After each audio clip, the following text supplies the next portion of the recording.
watching, keep that round of applause going, and I want you to get super stoked. And the next person coming up to the stage, build your round of applause and show some excitement for James Church.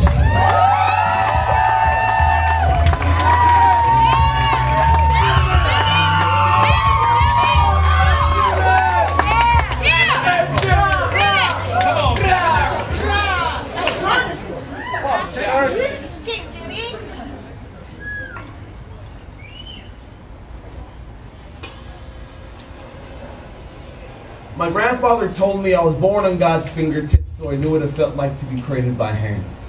But I was too young to understand that he drew me in crayon, colored me in with my father's hands, my mother's spine.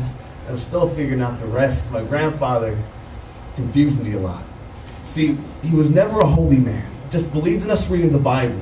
Started with Revelations, worked their way back to Adam's apple so I could rectify mistakes before I made them. Making me roll with the lines of my palms to remind me I'm meant to go places. Gracing me with the stargazer stare so I can navigate through all the songs he cradled into me.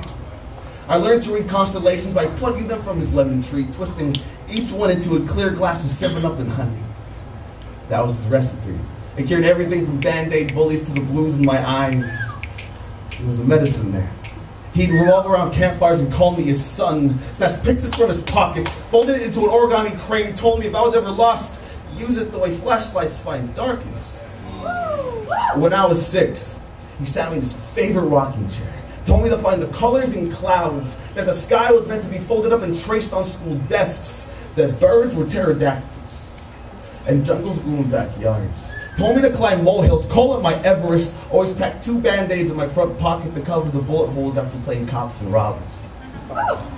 When I was 9, I asked him, how should I kiss my first girlfriend? He said kissing's overrated, that I should inject her hands into my cheeks so mirrors reflect her touch.